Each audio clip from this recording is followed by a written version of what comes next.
is stacked against you if you not only are a person of color, but also you are trying to develop in a Black or brown neighborhood.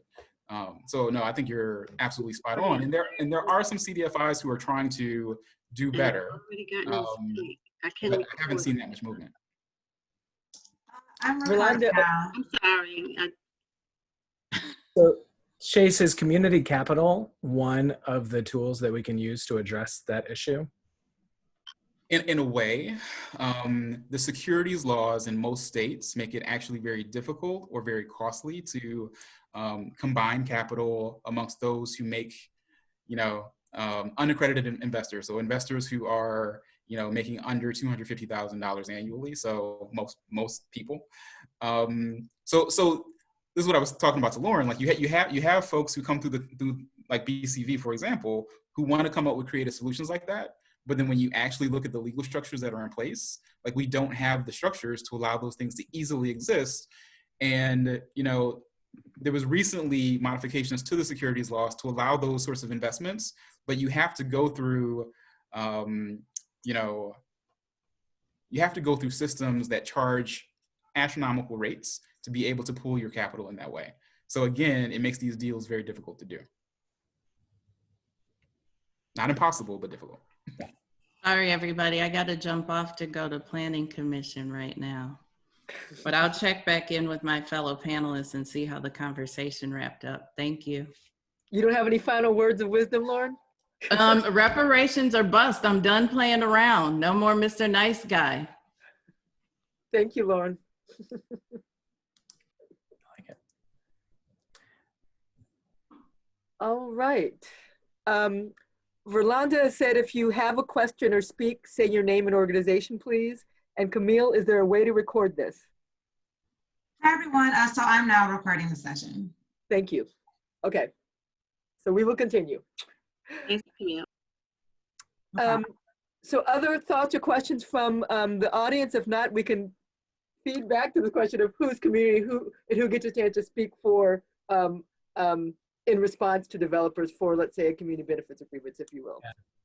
But, and I think this issue ties into Amy's question that she put in the chat, which is like, why do we have to become developers? Can't we force the city to enforce more equitable development?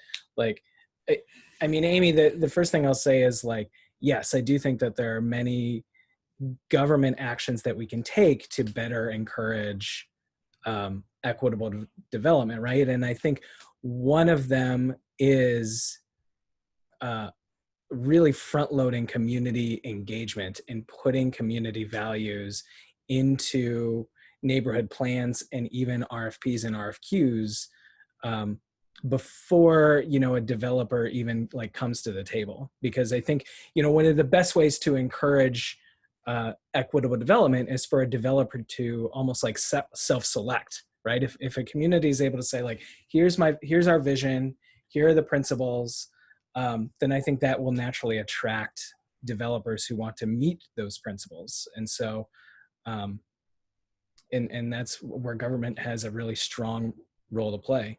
So the thorny issue that this gets into, and I think this is where Trina has been trying to lead the conversation for a bit, is like, if you are putting together a neighborhood plan, or let's say coming up with a set of community preferences that goes into an RFP, who gets to decide what those principles are? Like, who do you invite at that table? And that is, I mean, there is no like easy answer to that, right? I mean, you have to do a complex analysis of like, who are the stakeholders that are going to be directly affected by this? So local residents, local businesses.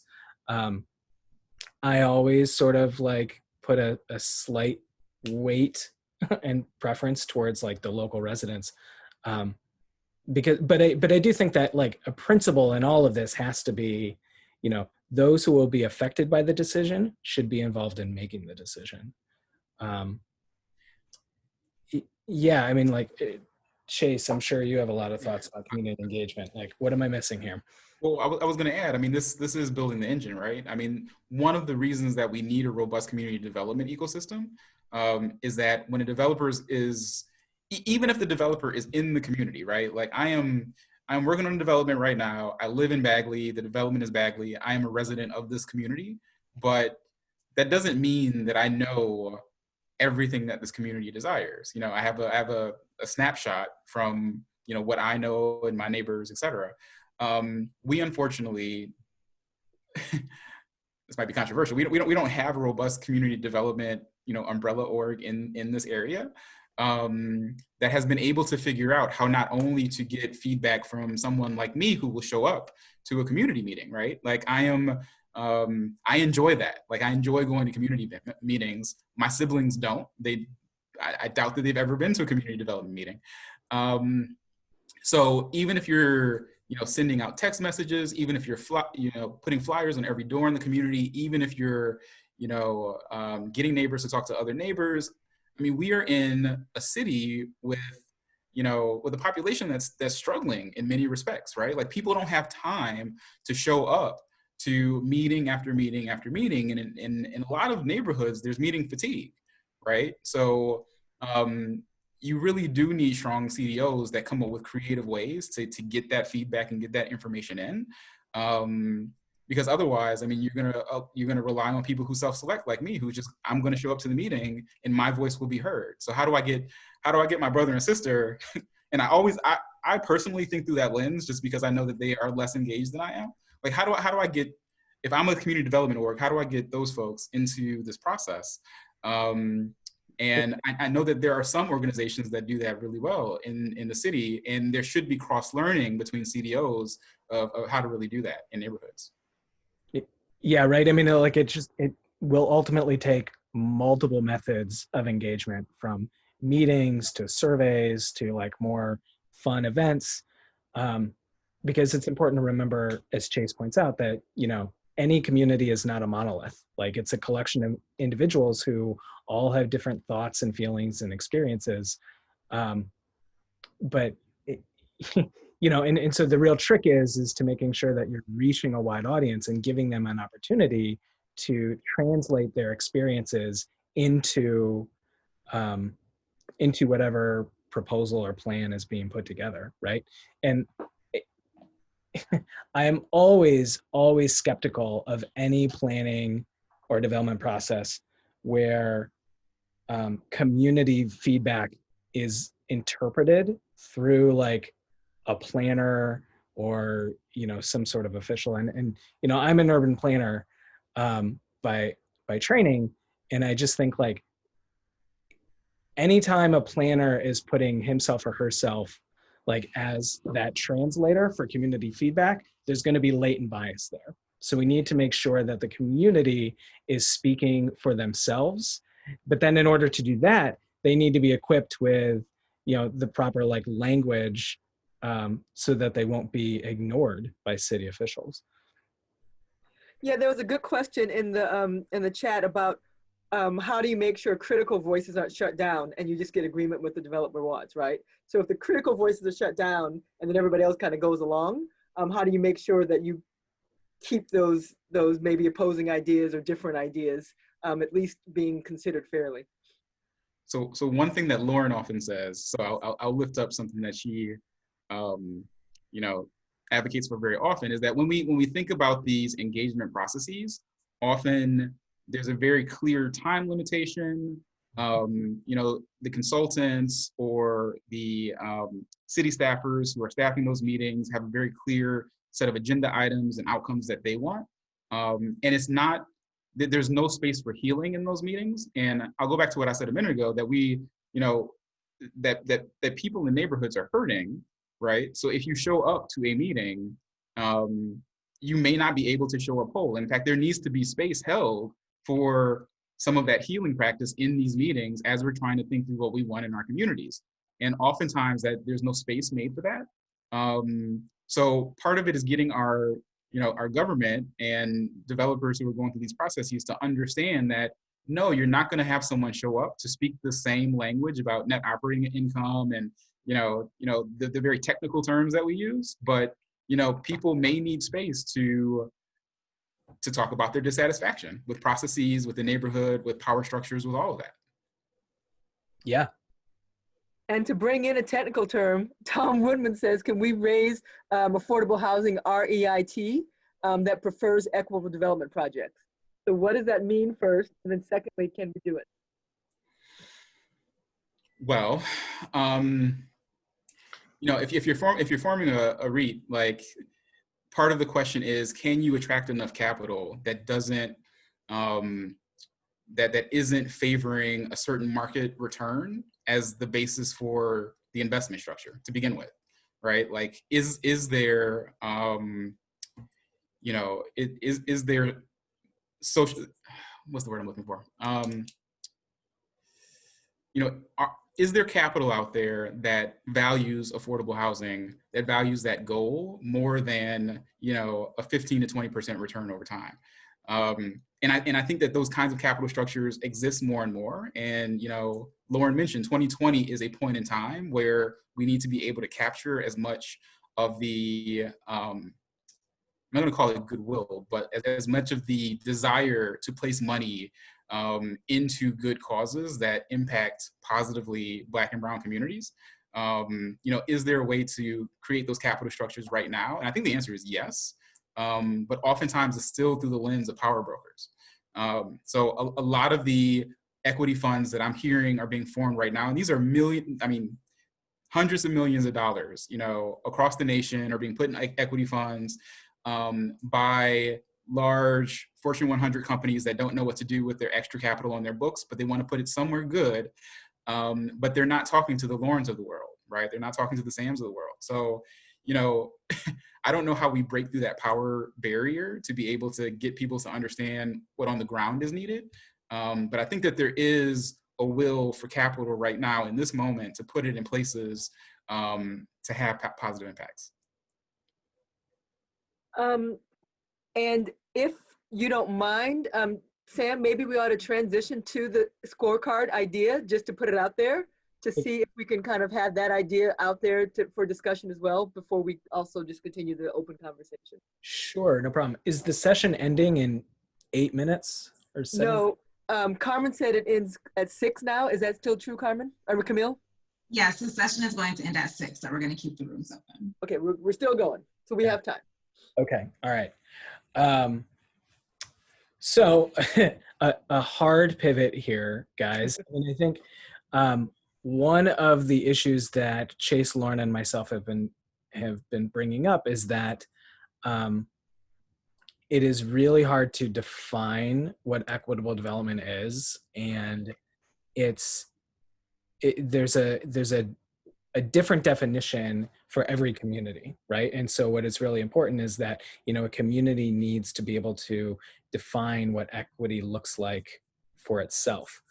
And so one of the things that we've been talking about is, you know, could you create some sort of tool that would allow Detroit communities to articulate what equity means to them?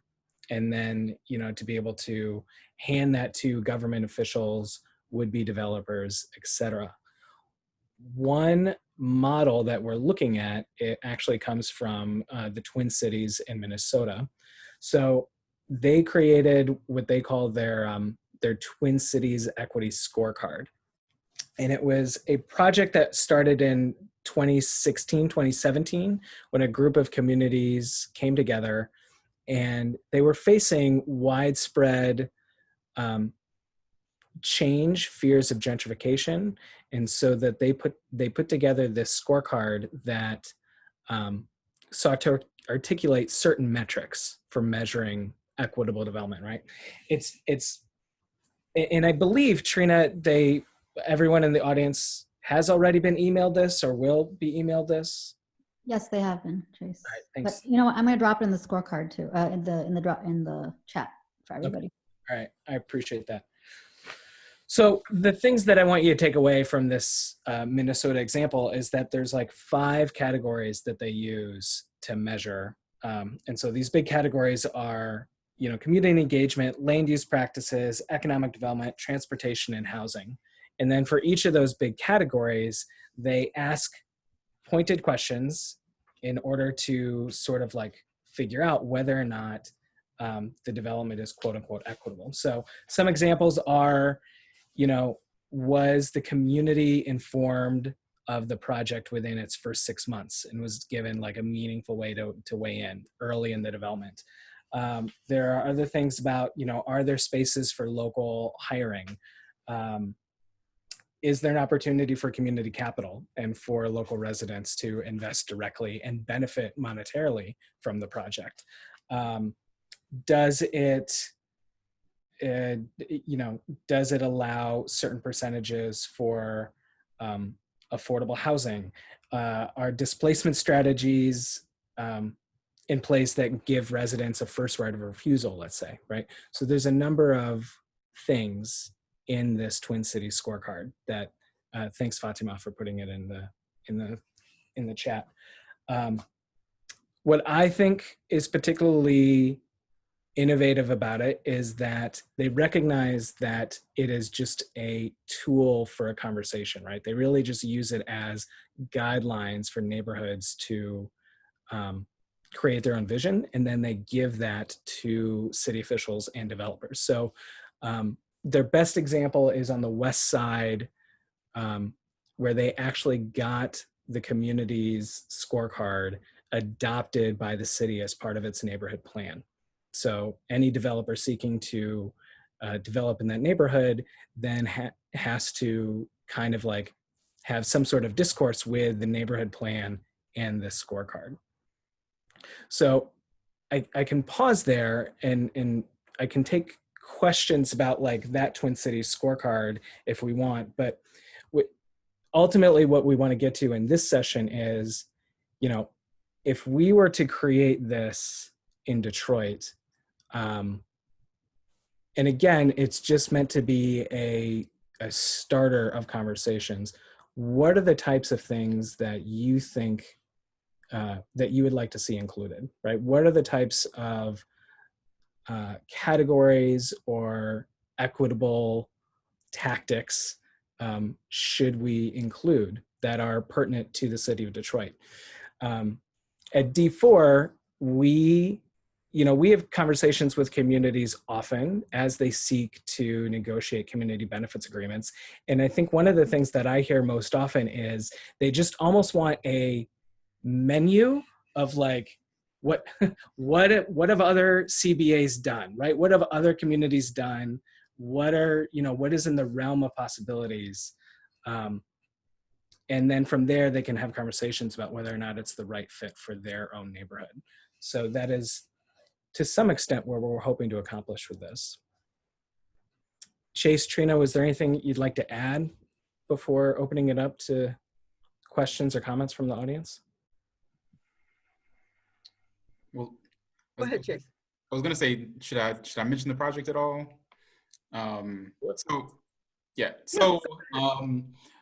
Earlier this year, as this U of M table was coming together to think through this process tool, this scorecard, an opportunity arose for building community value to purchase 3 vacant parcels in front of Michigan train station. So this is in Corktown, in a fast evolving neighborhood. And BCV as a nonprofit is purchasing the land from another nonprofit. And the reason that it made sense for our organization was to be able to, in real time, test the theory of this tool, thinking through, not coming in with a set idea of what we're going to build on vacant land, even though, I have tons of ideas, right, of what could possibly be built, but it's not up to me, right? So using this process tool for the community itself to decide what's built, to decide on the process of not only what gets built, but how it's designed, as Sam mentioned, is there community ownership of the asset? How do we hold folks accountable? Is there an actual 100% ownership of this asset after? Does BCV build it, but the community owns it and manages it going forward? So all these questions through a process. And what's great is that Eric DeWicky's on the line. Eric is a professor at the University of Michigan and Taubman College. And he has a wealth of students who do a capstone project every year. And U of M is actually using this tool as the capstone project. So, not only looking at the Twin Cities, but looking at other process models throughout the US, understanding, what exists, what works well, what doesn't work well, and what sorts of options we might be able to present to a community in Detroit. So, I'm excited about the coming years where we'll test that model, but to Sam's point, definitely want to get other people's thoughts here in this room on what is relevant to Detroit. What should we be looking at? So I'll open it up to the audience if anyone wants to unmute themselves and just give a reaction to the initial idea of the scorecard, and if you think that might be beneficial for Detroit, and if so, what things might you'd like to see on it.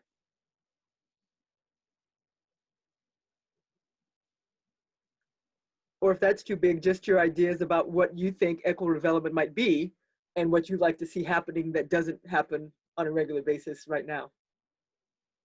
Yeah, I was going to say, if it's a helpful prompt, I encourage you to think about a development in the city. Maybe it was one in your neighborhood or one you read about. How could that project have been better? Or, did that project do something that you thought was really cool and progressive and equitable? Tom makes a point. I struggled because I don't have any examples of projects that score high on all these axes. Can you find a project that scored high on one of them? I mean, starting with one right at this point would be good, right? Okay, you want to jump in and give an example?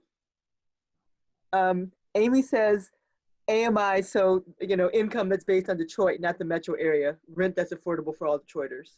So thank you, Amy. That's a good point. And Josh concurs.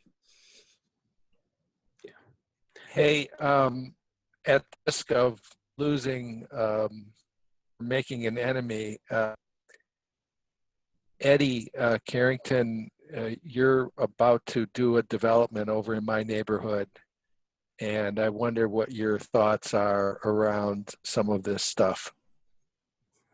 Called out, Eddie. Yeah. Thanks a lot, Eric. Sorry about that. You can. I owe you. No, I think it's definitely a timely conversation specific to me. I'm in the process of community engagement.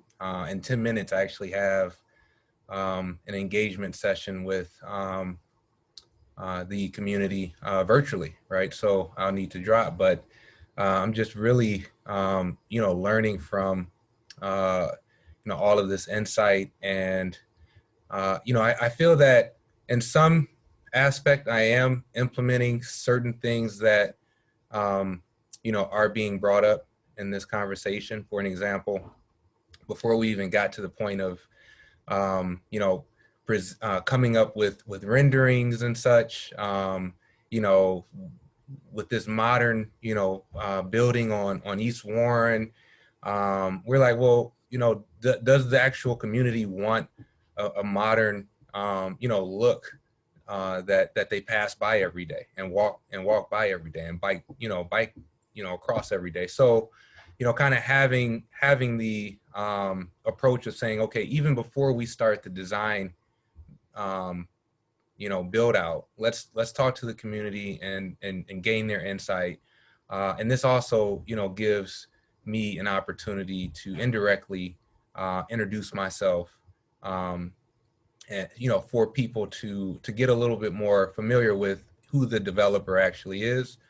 Sometimes the developers in our communities are hiding behind, the community engagement rep. I think Sam mentioned something that is extremely, extremely important to note. That median, that that go-between is helpful in some capacity, but it in a way shields the developer from truly understanding the temperature and what the community may feel about certain things. One thing that, and I'll stop rambling after this, but one thing that I kind of learned from our project particularly was that parking is definitely a concern for any development.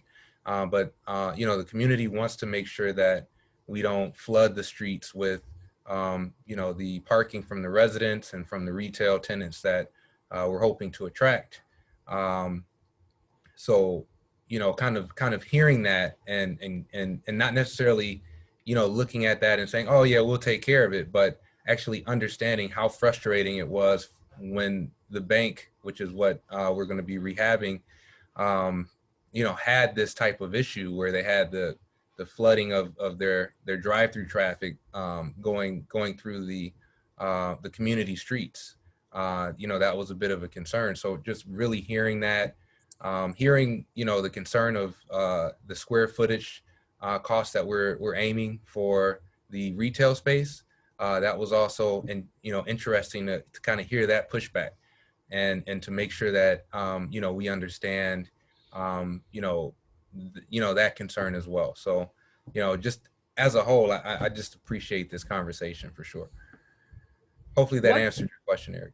One question, Edward. Did you go play outside?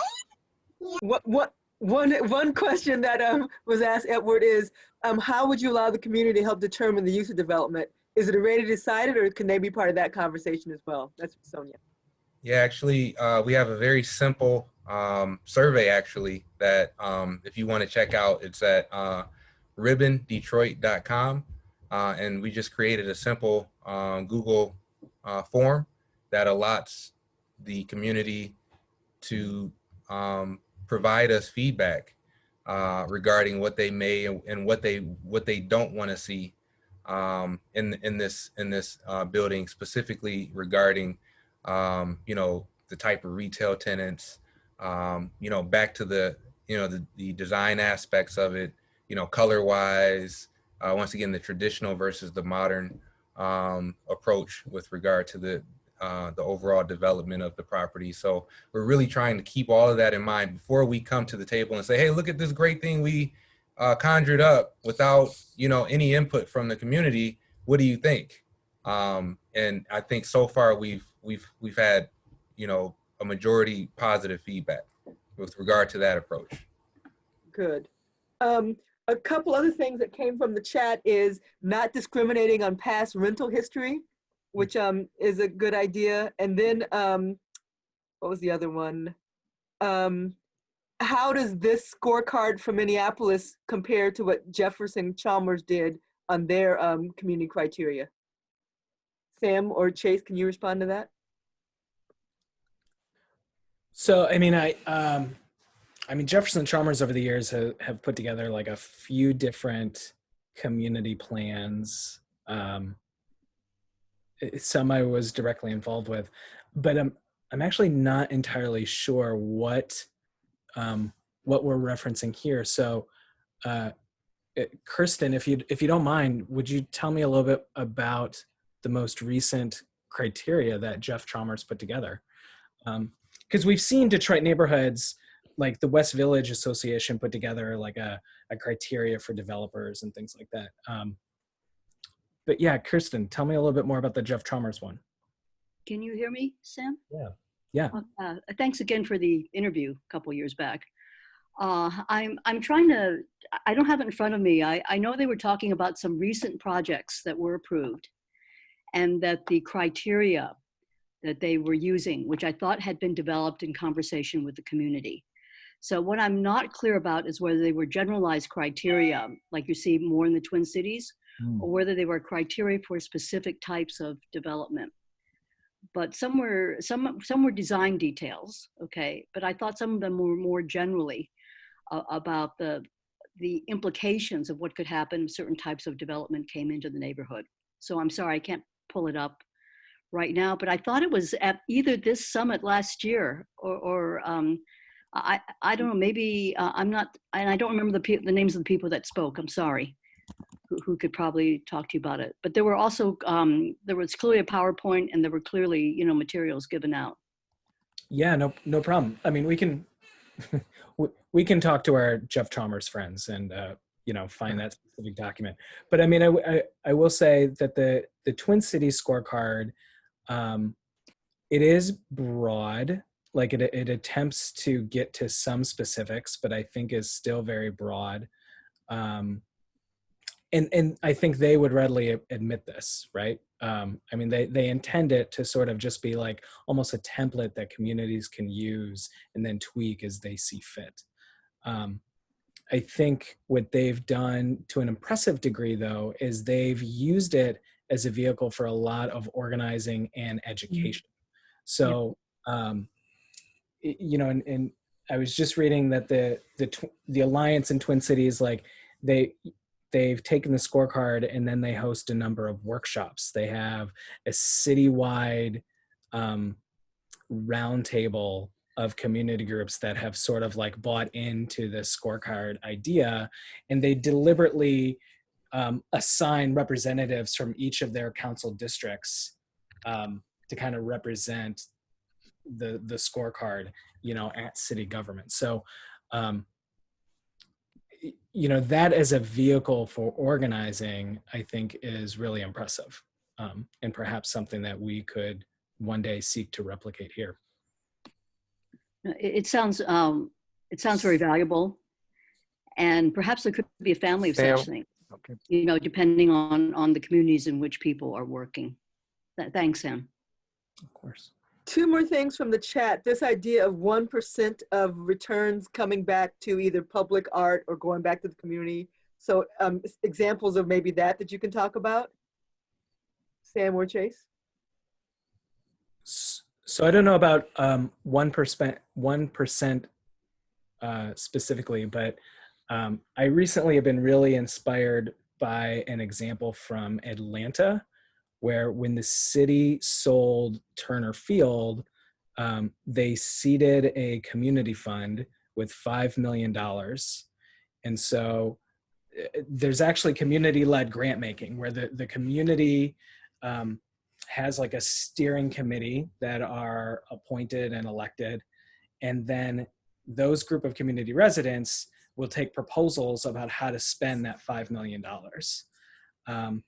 Furthermore, that community fund is then contributed to by a portion of future public land sales. So, I mean, I find that to be really inspiring if we're talking about, you know, how a development project can help the neighborhood most immediately around it. You know, it's not totally dissimilar from with the recent Amazon deal.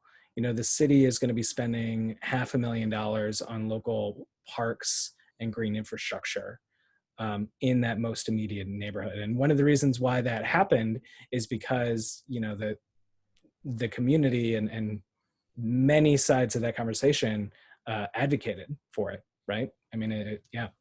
I think Amy had a question earlier where it was talking about, you know, engagement is enough. We need to do more about like forcing development in the city to the table, or I forget what the exact words were, but I mean, I think, you know, Amy, your comment really gets to the political power that is necessary for all of this, because it's great to create a community vision, but it's useless if you're not mobilizing a lot of actors around it. One thing, a way I saw it phrased is don't just use this as a scoring tool, but as a way to move conversation forward and actually force change. I don't know if that's the one you're talking about, but. It certainly gets to the spirit of what I was talking about, yeah. Chase, any thoughts? Well, I've been sitting here trying to think through the way that we define developer and development. Because when we're thinking about community benefits, when we're thinking about you know, creating the kinds of funds that Sam talked about in Atlanta, if you're thinking of development as, you know, the FCA plant or Amazon or the stadiums, I think that's absolutely spot on. But then I'm also thinking about, you know, Eddie's projects, other, you know, corridor projects where, I can give you a real world example. I'm working on a project now where the building, even after we're done with construction, will only be worth $1.3 million, even though it costs $3 million to do. So immediately when you open the door, it is worth less than the amount you put into it because of market dynamics, right? So there's subsidy that goes into the project, lots of subsidy that goes into these kinds of projects, right? We talk about the Strategic Neighborhood Fund, the 10 neighborhoods where Invest Detroit is putting subsidy into these projects. And then it's a question of these projects barely pencil, right? Like you barely have enough subsidy to make the deals work themselves.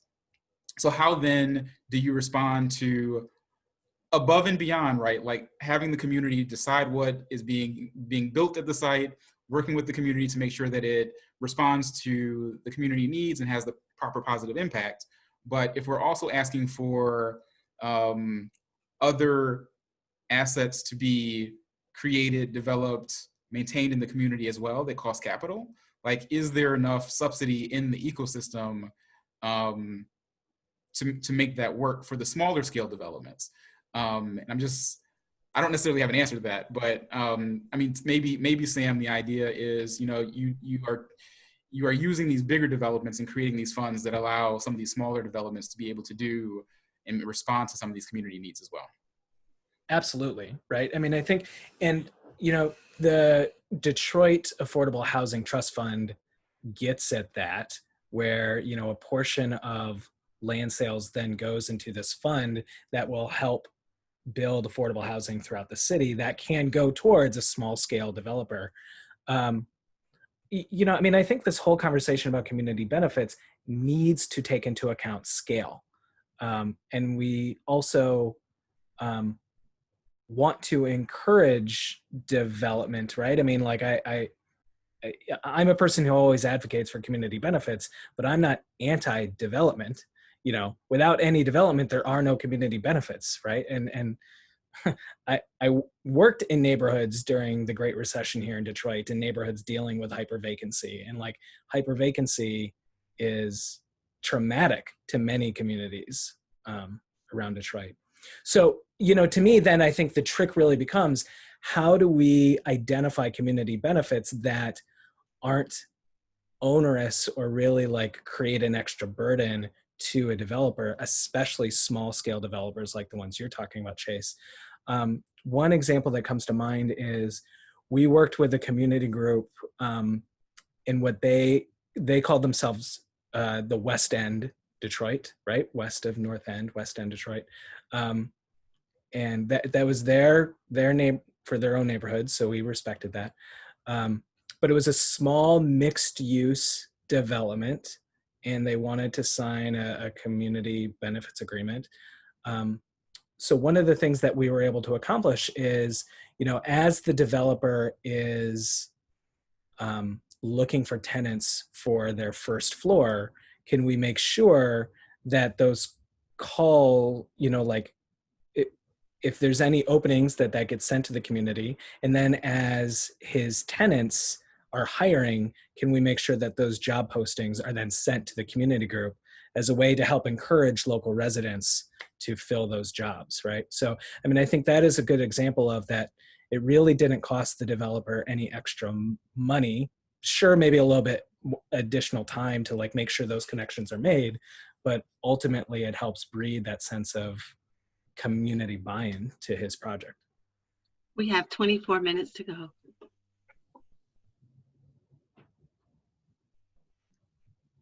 Trina, can I get a couple points here? It occurs to me of working on this scorecard with Sam and Chase and others, that the scorecard, what it does is it kind of highlights trade-offs. Because unless nonprofit developer like Chase's organization,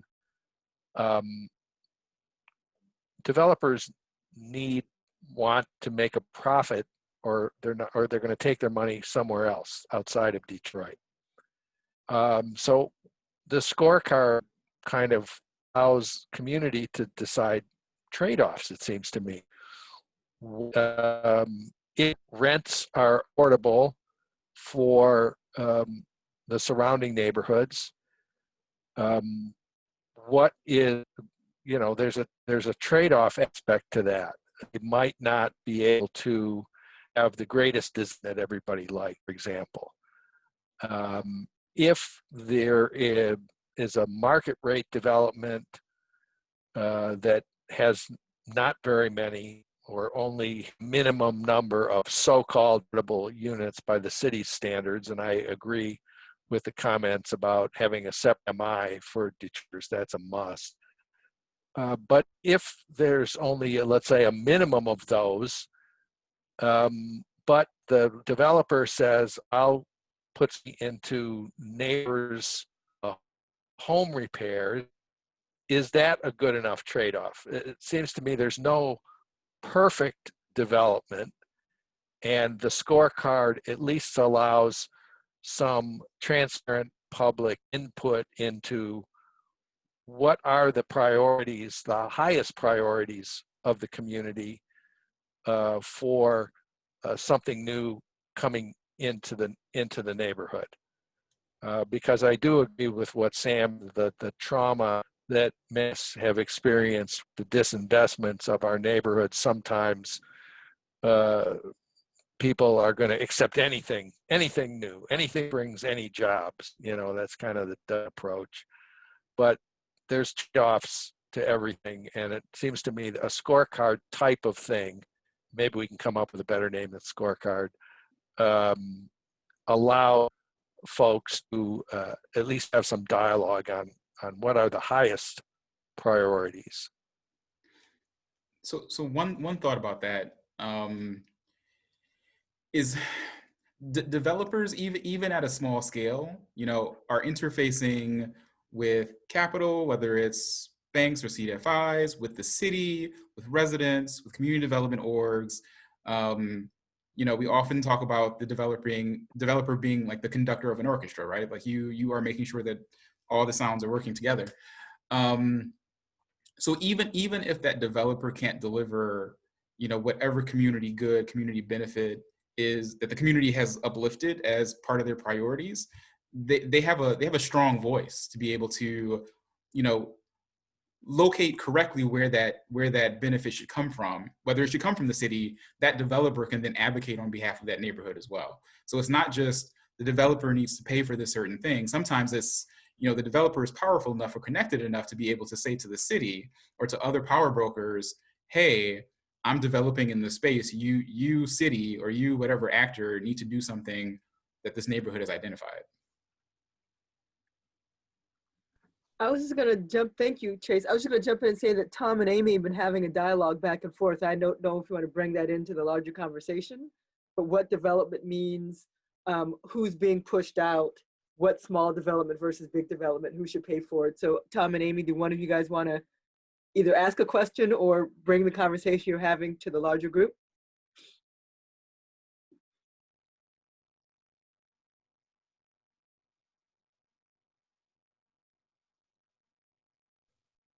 Yeah, I'm in a learning mode where I'm trying to understand how to help the local community get to more density and do density without displacement. And so I'm just trying to figure it all out, just trying to understand it, and thinking to myself, okay, right now it looks like the only chance we have of getting to density is by going to capital markets, it sounds like. And that's true whether you empower Black and brown developers in the city or whether it's someone coming from outside to do development. That's just sort of a truism. We don't have enough dollars. Development is expensive. Even if I can come in and I can pull off a minor miracle and drive the construction cost down to $50 a square foot, it doesn't matter. The problem will still remain. It will be less severe, but it will remain. And so I'm trying to just understand, like, you know, are we trying to get to more development? Are we trying to, are we focused around density without displacement, development without displacement, or are we focused on something else? That part, I don't quite, I'm trying to grapple with, I guess.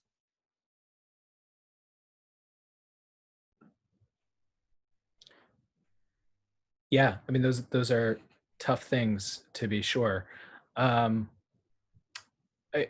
I mean, development without displacement, I think more than a slogan, it just needs to be, you know, the culture. It needs to be the paradigm with which we do things in Detroit.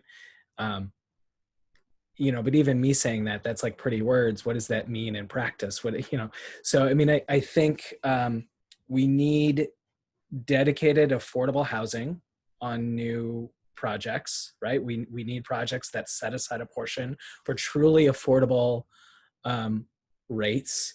And, you know, I know my colleagues in this space often talk about, you know, let's not use the federal AMI. I will tell you, here's my personal opinion on that. The federal AMI unit of measurement is just that. It's a unit of measurement, right? So it's like using Fahrenheit versus Celsius. So the federal government uses AMI, which we can just say Fahrenheit. So I don't care if we are measuring affordability using Fahrenheit or Celsius, as long as we're getting it at the right temperature. And so in Detroit, if we are talking about truly affordable, we are talking about 50% AMI or below, right, to get at the average Detroiter. And you know, Chase, correct me if you think I'm wrong on that. But I will say, in addition to set-asides for affordable housing in new projects, I think retention also needs to be part of this conversation, right? So part of development without displacement is making sure that current residents can stay there. And I think home repair needs to be a part of this conversation. I think we as a city, we're not, you know, putting enough money into home repair.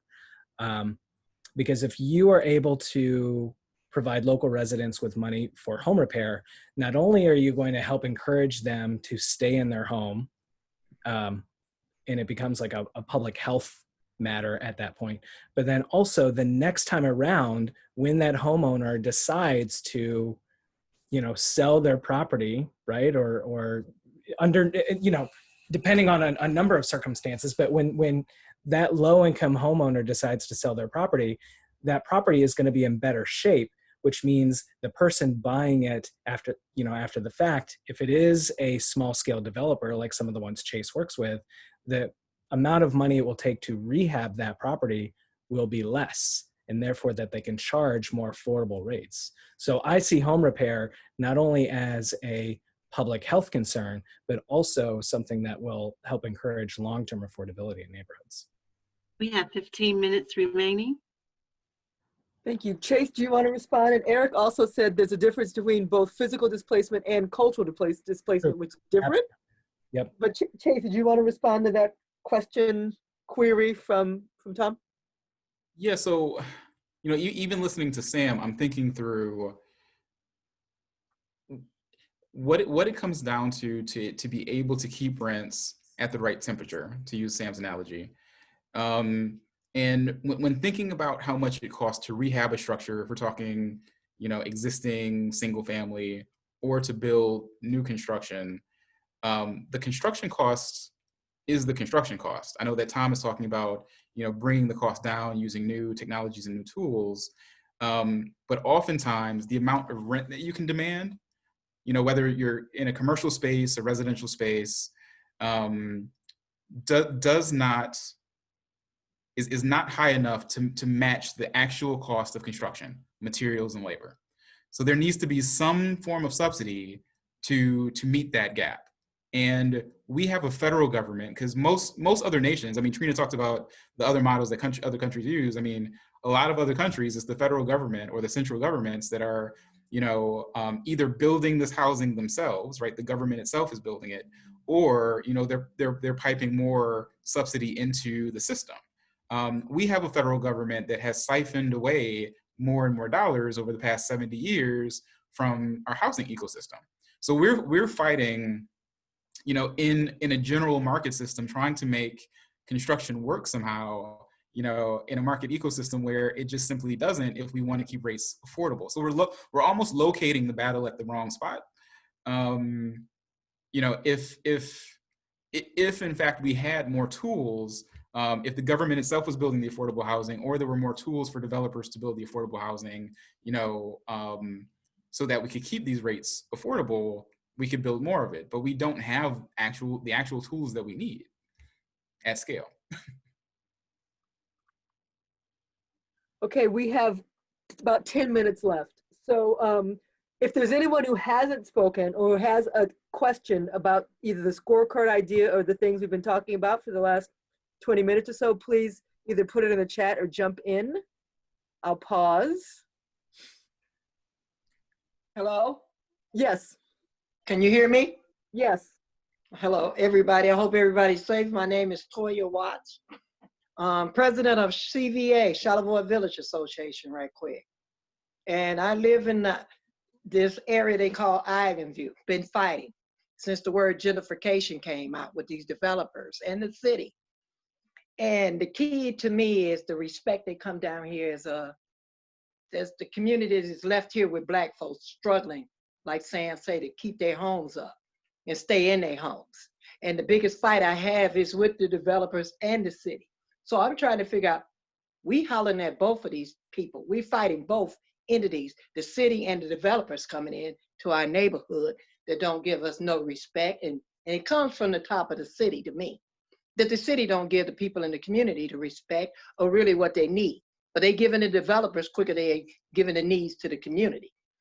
So it really hurts me, and I've been fighting. CVA been fighting, but now since we've been fighting, I'm getting a little bit of respect, just a little bit. I'm like 50 Cent, just a little bit of respect. Developers calling us because we will go downtown when we could go downtown on them about affordability in our community right quick. But the key is, how do we keep that motivation going? If we voted Trump out in Wayne County with all that power we got, we had to get Trump out of here. Why we ain't getting that strength power with all these nonprofits, CDCs in the city of Detroit to put a map together for the whole area, whatever we need to overlook from 1 to 7 in our districts. So what is the problem? I'm burning out. Everybody got good ideas, but if we had that much power in Wayne County to put Trump out, why we don't have that much power to fight the city or anybody that gonna stand up for the people in the community? And then we shouldn't be going through this struggle. And now it's a new moment, new movement. So what can we put together as a team? I'm tired of talking, but what can we put together after this meeting? Then what? I won't even see none of you guys again. Tell me something new. It's a new year coming, and I hope everybody be here in 2021. Tell me something new that's gonna keep me motivated. Thank you, Toya. On that note, Chase and Sam, I'm going to give you closing words, both in response to her and what can we continue to do going forward, and then we'll close out. Chase, I'll let you go first. Yep. So try to be quick. So I had a radio interview earlier this week, and I don't think it's going to air because they were asking me about how I felt about the 2020 election, and it became so negative that I think the host was just surprised and was like, "Oh, I didn't know this was going to be your perspective." But the one thing I told him that gave me hope was that there's movement building nationally. And so I have the privilege of being able to go to Black cities around the nation when we could really travel, right? And what pains me but also inspires me is that the struggles in Island View, in Fitzgerald, and other neighborhoods are the same struggles that you see in Memphis, in Cincinnati, in New Orleans, and the creative ideas that Black people in those cities mirror the creative ideas that are happening in Detroit. I don't see enough cross-pollination and discussion between the cities. And we have a moderate president, right? Glad that we no longer have our prior president. But I think that there is a chance to, on the housing side, on funding for these policies, on getting more subsidy for affordable housing specifically, to unite across Black cities, to specifically push the Biden administration. So that is what I think I would advocate for. Sam? Well, yeah, I mean, I as usual, am totally in complete agreement with Chase, right? I mean, I think, first of all, shout out to Toya. Thanks for your comments and questions. And Toya, I know it's hard, but don't burn out. We need you and we need your voice in this conversation. Yeah, 2020 has left me a lot more politically motivated. I mean, I've always been politically motivated, but like to me, I'm really doubling down on the need to push for legislative change, right? Like, I think one-off community benefits agreements are important and I think can help move the needle. But I mean, I think the ultimate goal is like creating some policy reform that just codifies many of the values that we're pushing for. And I think we can be mobilizing to do that at the local level, at the state level, and especially now with this new administration at the federal level. And so I mean, I agree with Chase that we need to be connecting with like other Black and brown cities across the country to make sure that those values are being made manifest in DC. Yeah. Incentive reform, and more resources for home repair. Okay, well, thank you. We've also had people talk about city council votes. What about what is the Bill of Rights, whatever that's being discussed across the city? And then also people have also talked about evictions. We had this eviction moratorium, but it's coming to an end. And so do you guys have thoughts about that in the last 5 minutes? I mean, yeah, with the moratorium ending, I'm very fearful of, right? Like, I mean, yes. I do think that it'll take bold action to stem that tide. So whatever legal authority that needs to take place, I mean, I think is required. I think we also, the tough thing about that is we need to be cognizant that there are many small landlords in Detroit, right? So, I mean, like, it's easy to kind of demonize the landlord and just imagine this sort of like, slumlord from Grosse Pointe, but there are many landlords who are Detroiters who struggle themselves. So it's not an easy problem to fix. So I'll add maybe a specific solution. Hopefully the moratorium can continue, but if you ever show up to eviction court or landlord-tenant court here in Detroit, 36th District, most tenants who are facing eviction don't have counsel. It is a revolving door of tenants going before magistrates who just cycle through, right? There have been some dollars allocated for right to counsel in Detroit, very little, insufficient. There are groups working to expand that. There are some groups working to even expand it throughout the state. But we definitely need more dollars, more attorneys, dedicated to that. Otherwise, once the moratorium is lifted, we're going to see similar results that we saw in the past. Verlanda, do you have notes from this session that I can look at, or am I just summarizing this myself?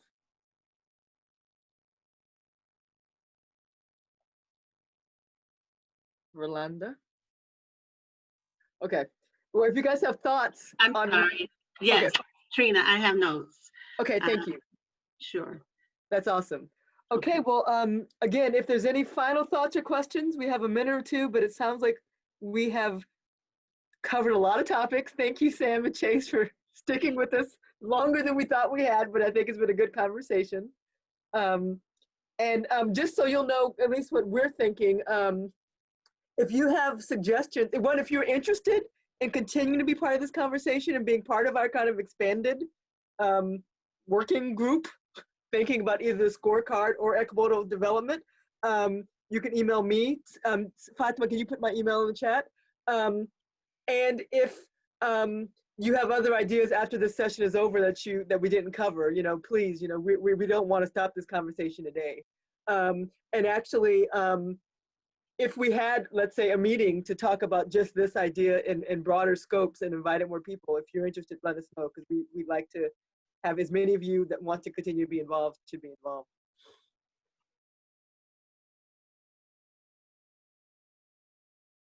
Maggie asked, have we had a chance to discuss? Maggie, ask your question. Why don't you say exactly what you're referring to? Yes, and I'm so sorry. I've been having to jump in between breakout sessions and redo the agenda, et cetera. So I'm so sorry, but Sam knows my thoughts on this. There is a growing trend toward bringing light industrial into the neighborhoods. Eric, I know you know what I'm talking about.